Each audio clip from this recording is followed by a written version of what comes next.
नमस्कार दोस्तों, कैसे हैं आप। उम्मीद करता हूं बहुत बढ़िया होंगे।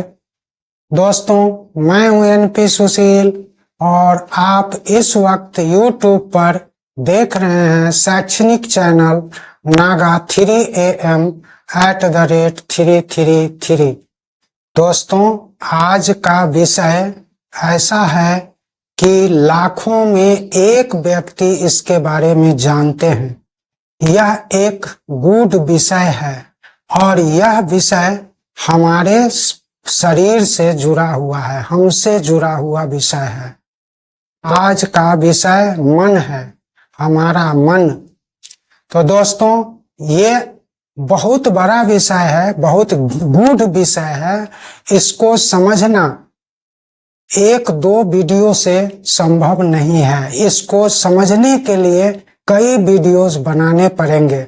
तो कई वीडियो इससे पहले बन भी चुका है, जिसमें एक वीडियो में थोड़ी गहराई से इसकी जानकारी दी गई है, लेकिन वो भी सफिशिएंट नहीं है। तो आज हम थोड़ा सा और कोशिश करते हैं इसको गहराई में ले जाने का। तो दोस्तों, चलते हैं हम लोग मन की ओर।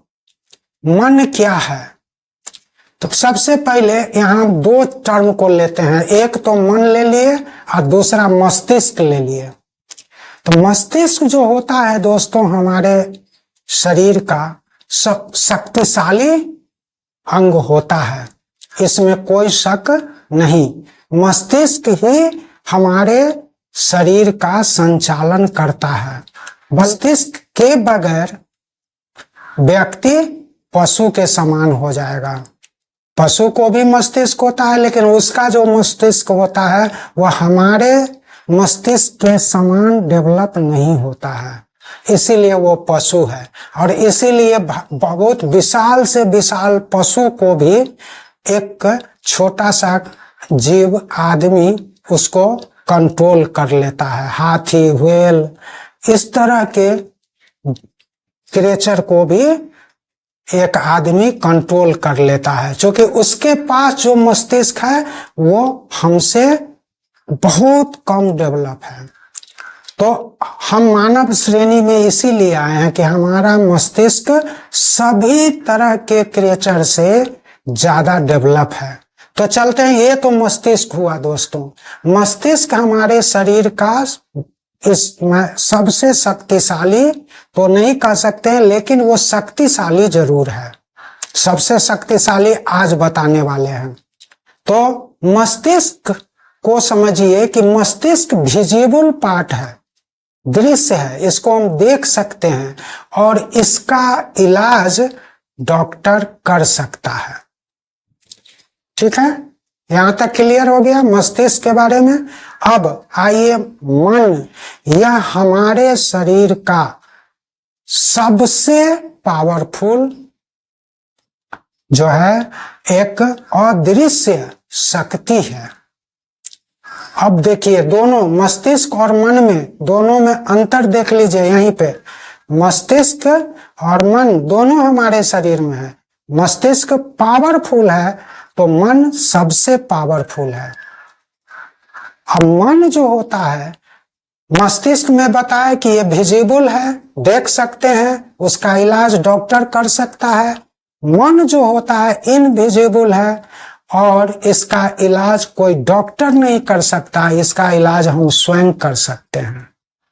मन का इलाज स्वयं कर सकते हैं। वे अंदर इतने सारे गुण छिपे हुए हैं, इतने सारे खजाना हैं कि वो उसी से अपने मन को दुरुस्त कर सकते हैं। तो अब आता है कि मन क्या है, आखिर मन है क्या। तो पहले बताया कि मन इनविजिबल है, अदृश्य शक्ति है। अब अदृश्य शक्ति जो है, भगवान भी तो अदृश्य है ना। तो जब भगवान अदृश्य हैं और वो पावरफुल हैं, ऑलमाइटी हैं, ठीक उसी तरह से हमारे अंदर में जो मन है वह हमारा सबसे पावरफुल, यानी हमारे शरीर का वो ऑलमाइटी है। भगवान जो होते हैं वो तो पूरे संसार के रचनाकार हैं, लेकिन हमारे शरीर का रचनाकार मन है। अंतर समझ लीजिएगा, अच्छी तरह से ध्यान रखिए। कोशिश कर रहे हैं कि अच्छा से अच्छा ढंग से हम इसको आपको कन्विंस कर सकें। तो एक अदृश्य शक्ति है, मन एक अदृश्य शक्ति है हमारे शरीर के अंदर। जिस तरह ईश्वर समूचे ब्रह्मांड के लिए अदृश्य शक्ति है, तो हमारे मन शरीर के लिए हमारा मन एक अदृश्य शक्ति है। आप इसको अब समझ गए होइएगा। ईश्वर जो है वो पूरे ब्रह्मांड की रचना करते हैं, और मन जो है इंडिविजुअल एक शरीर की रचना करते हैं। तो मन जो होता है, जिस तरह ईश्वर किसी चीज को क्रिएट करते हैं तो उसका विनाश भी कर सकते हैं ईश्वर, तो उसी तरह से मन जो हमारे अंदर है वह हमारा क्रिएटर भी है और हमारा डिस्ट्रॉयर भी है, दोनों वही है। अब है कि क्रिएटर तो चलिए अच्छी बात है, सकारात्मक बात है, डिस्ट्रॉयर तो नकारात्मक हो गया। मन आखिर ऐसा करता क्यों है? तो देखिए दोस्तों, मन नहीं करता है अपने से। मन तब करता है जब हम उस मन को अपवित्र कर देते हैं। हम मन को अपवित्र कैसे करते हैं ये कई वीडियोस में बता चुके हैं पीछे, है ना, लेकिन फिर भी आज के टॉपिक में इसको थोड़ा बताते चलते हैं। मन हमारा अपवित्र होता है बाल्यावस्था से। जब हम निकल करके किशोरा में जाते हैं तो मन अपवित्र होना शुरू हो जाता है। तो सैकड़ों में एक दो बच्चे जो होते हैं किशोरावस्था में जा करके, वो सैकड़ों में एक दो बच्चे का मन अपवित्र नहीं हो पाता है, लेकिन 98% का लगभग अपवित्र हो ही जाता है। अब यह अपवित्र होता क्यों है? तो जब उसके अंदर में दुष्ट भावना जन्म लेने लगे, जब उसके अंदर ईर्ष्या हो, क्रोध हो, भय हो, द्वेष हो, बदले की भावना हो, अहंकार हो, इस तरह की जो दुर्भावना होती है, यह जब पनपने लगता है तो मन गंदा होने लगता है। क्लियर है? अब देखिए, मन को गंदा किसने किया? हम स्वयं में गंदा किए। ये भाव कहां से आया हमें? हम कहां से? हमारे शरीर में हम खुद न लाए। दुष्ट अगर हम हैं तो हम उसको निकाले क्यों नहीं, उसको हटाए क्यों नहीं? दुष्ट क्यों बने, अहंकारी क्यों बने? तो ये सब जो चीज होता है ये नकारात्मक ऊर्जा है, और यही ऊर्जा जब हमारे मन को अपवित्र कर देता है, गंदा कर देता है, तो व्याधियां शुरू हो जाती है हमारे शरीर में। हर व्यक्ति का मन अलग अलग है, तो हर व्यक्ति के साथ ईश्वर में और मन में अभी हम लेकर के चल रहे हैं तुलनात्मक। मस्तिष्क का काम तो खत्म हो गया, तो ईश्वर पूरे ब्रह्मांड के साथ ऐसा करते हैं, मन केवल हमारे शरीर के साथ ऐसा करता है। जैसे ईश्वर तो क्या करते हैं, तो पूरे ब्रह्मांड की रचना, तो मन हमारे शरीर की रचना, हमारे शरीर को वो बना भी सकता है और बिगाड़ भी सकता है। तो जब हमारा मन अपवित्र हो जाता है, दूषित हो जाता है इन बुराइयों के चलते जो अभी बताए, ईर्ष्या, द्वेष, दुष्ट भावना, क्रोध, अहंकार, ये सब जो चीज है जब पनपने लगता है तो मन गंदा होने लगता है। इसीलिए हम लोग जानते हैं बचपन में जो बच्चे होते हैं, अबोध बालक होते हैं, अबोध बच्चे होते हैं, उनको हम ईश्वर का दर्जा देते हैं ना। छोटे बच्चों से पैर नहीं छुआते हैं क्योंकि वो अभी ईश्वर है, अभी वह बिल्कुल पवित्र है, ईश्वर है। लेकिन वही बच्चा जैसे जैसे किशोरावस्था की ओर जाता है वह दूषित होने लगता है। उस दूषित वो नहीं होता है, दूषित उसका मन होता है।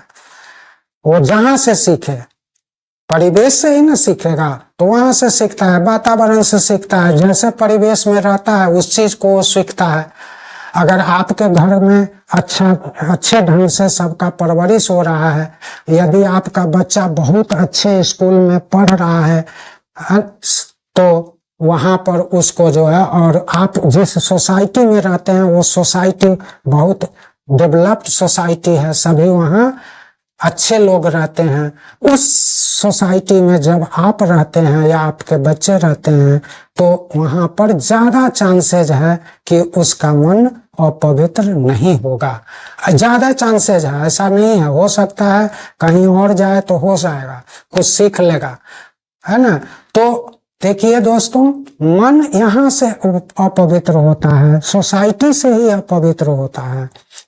और बच्चे जो कोमल होते हैं उनको जो है इस सब की जानकारी नहीं है, इसलिए उनका मन बिल्कुल पवित्र होता है, उनमें ईश्वर का वास होता है। इसलिए हम बच्चे को क्या कहते हैं, बाल गोपाल भी कहते हैं, ईश्वर का रूप भी कहते हैं। लेकिन एक इंसान को किसी को बताइए कि ये ईश्वर का रूप है, आज के जमाने में हो सकता है 4000, 10,000, 20,000 वर्ष पहले रहा हो सकता है, लेकिन आज किसी को, आप एक भी इंसान को ईश्वर का रूप नहीं दे सकते हैं, क्योंकि उनका मन पवित्र है ही नहीं।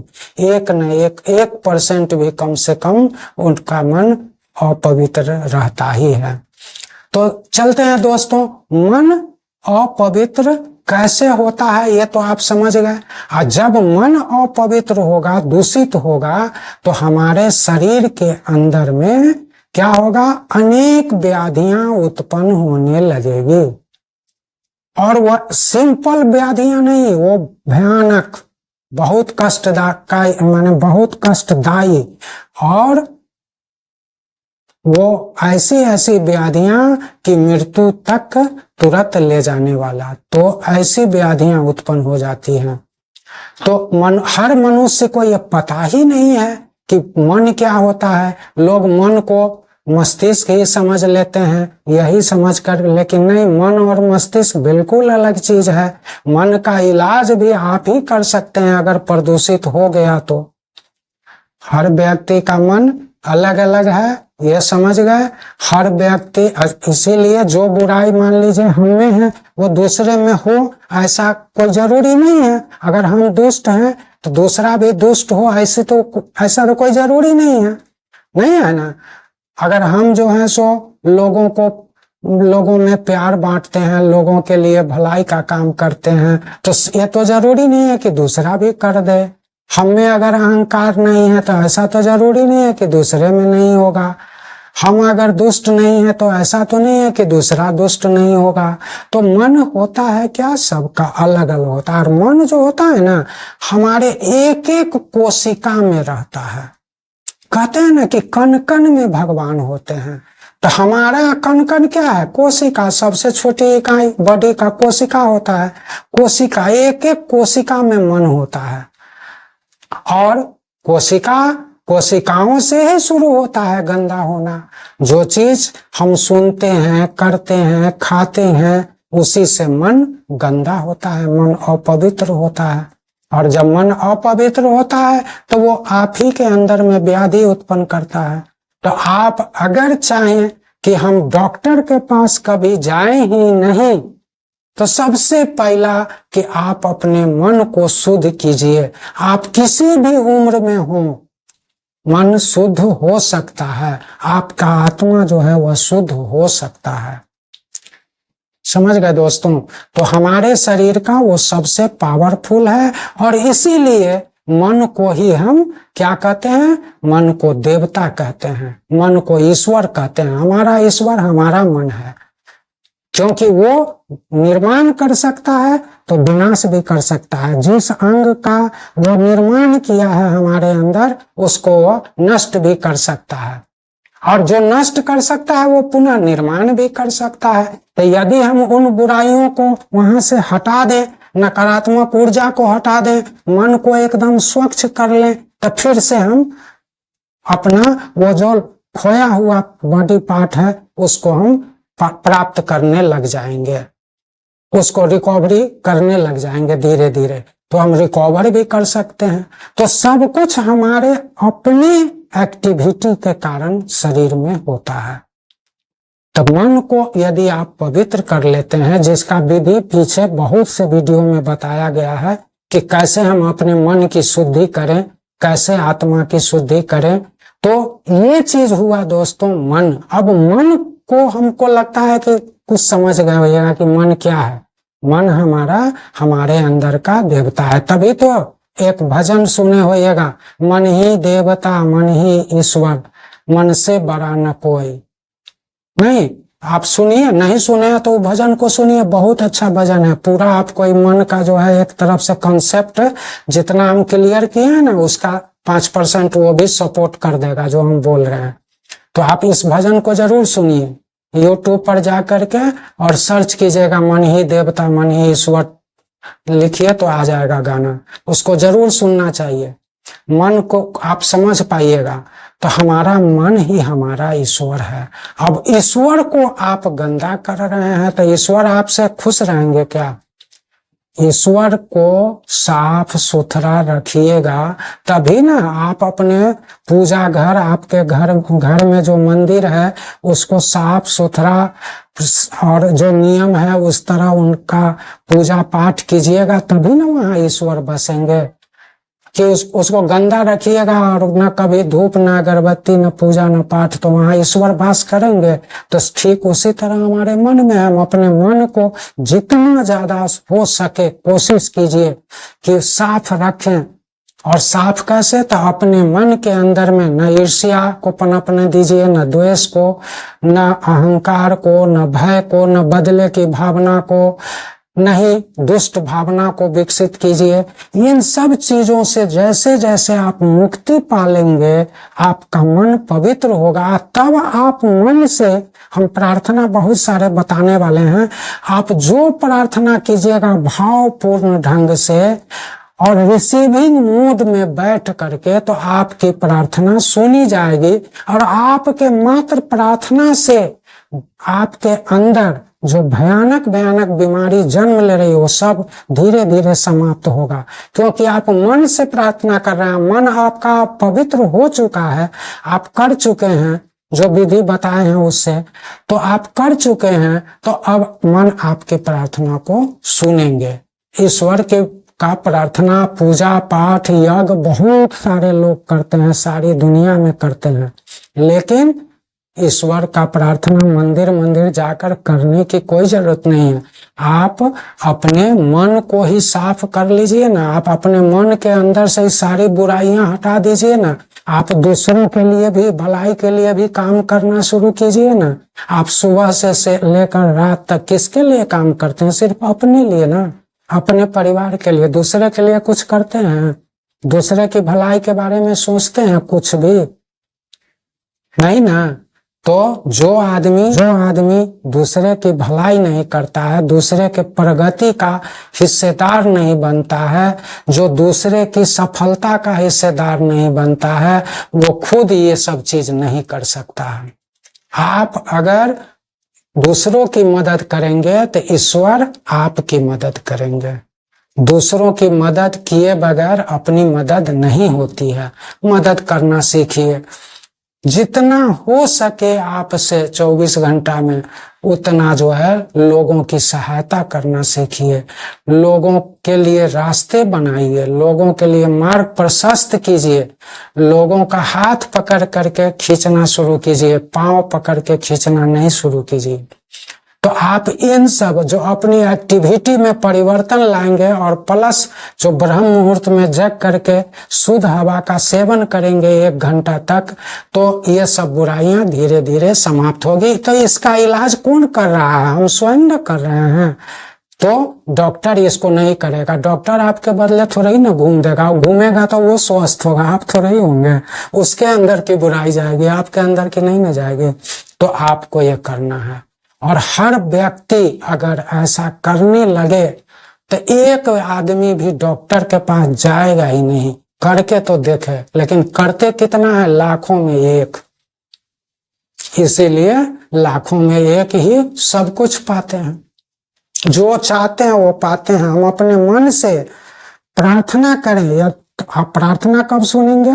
तो जब हमारा मन साफ होगा, स्वच्छ होगा, निर्मल होगा, बच्चे की तरह होगा, तो मन हमारा प्रार्थना सुनने लगेंगे। और जो भी हम प्रार्थना करें मन से भावपूर्ण, है ना, रिसीविंग मोड में बैठ करके वो प्रार्थना सुनी जाती है। ये 100% चेक किया हुआ है। और एक दो नहीं, करोड़ों सफल और अमीर लोग इस काम को कर रहे हैं, करते आ रहे हैं, आज से नहीं वर्षों से। लेकिन कोई सफल व्यक्ति इस रहस्य को कोई किसी से बताता नहीं है। हाँ, कुछ सफल लोगों की जीवनी में ये बात जरूर लिखी हुई है कि वो उनका दिनचर्या कैसा होता था। कुछ लिखे हैं, कुछ वैज्ञानिक भी लिखे हैं अपनी जीवनी में ऐसा लिखे हैं। तो किताब भी पढ़ेंगे तो आपको इसकी पुष्टि भी हो जाएगी। तो मन को समझ गए। अब मन जो होता है दोस्तों, दो प्रकार का होता है। एक होता है चेतन और एक होता है अवचेतन। माइंड जो हमारा है वो दो प्रकार के हैं, कॉन्शियस माइंड एंड सब कॉन्शियस माइंड। तो कॉन्शियस माइंड जो होता है, चेतन मन, वो आलसी है। वो सिर्फ 10% काम हमारे अंदर, हमारे मन शरीर में करता है, बस 10%। 90% जो है वह अवचेतन मन काम करता है। चेतन मन जब तक हम जगे हुए हैं, और जगे हुए में हम जो क्रिया करते हैं उसके लिए चेतन जवाबदेह है। जैसे हम सोचते हैं तो जगे हुए में सोचते हैं, भूख लगी हुई है तो जगे हुए में भूख लगती है, भावना कोई प्रकट करते हैं तो जगे हुए में करते हैं। व्यवहार है, चेतन मन इतना ही काम करता है। जबकि अवचेतन मन, हम जन्म लेते हैं फर्स्ट क्राई के बाद से अवचेतन मन, जब हम संसार से उठ जाते हैं तब तक वो हमारे साथ रहता है और हमारे लिए काम करता है। 90% काम वही करता है। यदि आप में अच्छे एहसास उत्पन्न हो रहा है, या ये मन में उत्पन्न हुआ आपको कि अच्छे एहसास को उत्पन्न करना चाहिए, हमें लोगों में प्यार बांटना चाहिए, नफरत नहीं बांटनी चाहिए, तो ये अच्छे एहसास है, प्यार बांटिए, लोगों का मदद करना चाहिए। इस सब के लिए अवचेतन मन है। अवचेतन मन हर समय काम करता है। और अवचेतन मन जो होता है वह कभी भी सोता नहीं है, वो हमेशा एक्टिव रहता है। 90% काम वो करता है। तो अवचेतन मन की एक शक्ति जो है, यह कोई छोटी चीज नहीं है।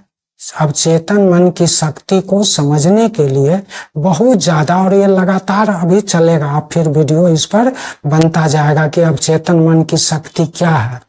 तो इतना आज तो समझ गए कि मन क्या है, मस्तिष्क क्या है, चेतन मन क्या है, अवचेतन मन क्या है।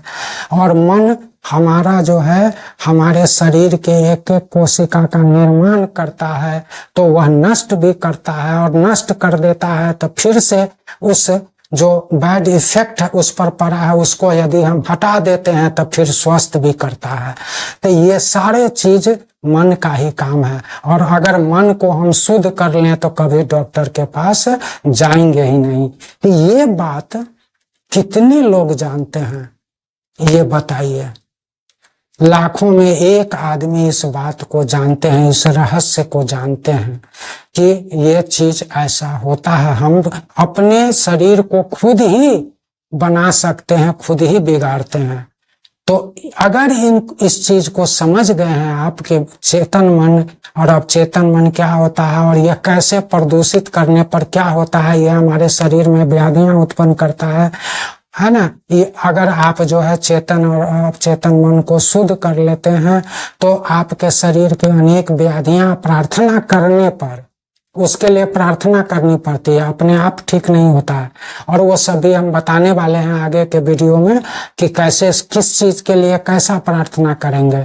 लेकिन उस सभी प्रार्थना तभी सब काम करेगा जबकि आपका मन शुद्ध होगा।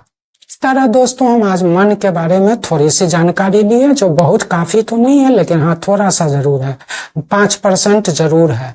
अभी इसके बारे में बहुत सारी जानकारी लेनी है हमको, और हम देते रहेंगे, अगला वीडियो बनाते रहेंगे इस पर, अवचेतन मन की शक्ति पर। तो उम्मीद करता हूं कि इस वीडियो से आपको थोड़ी सी जानकारी जरूर मिली होगी। और यदि आप इस पर बने रहते हैं चैनल पर, तो इसके बारे में बहुत सारी जानकारी मिलने वाली है आगे के कड़ियों में। तो यदि आपको इन्फॉर्मेटिव लग रहा है तो चैनल को सब्सक्राइब कर लीजिए, ताकि जो ही वीडियो अपलोड हो तो पहुंच जाए, भेजना नहीं या किसी के थ्रू आए नहीं, है नहीं, आपके पास खुद पहुंच जाएगा। कोई भेजेगा, कोई देगा तब, कोई शेयर करेगा आपको तब मिलेगा, सो नहीं, आपके पास खुद पहुंच जाएगा।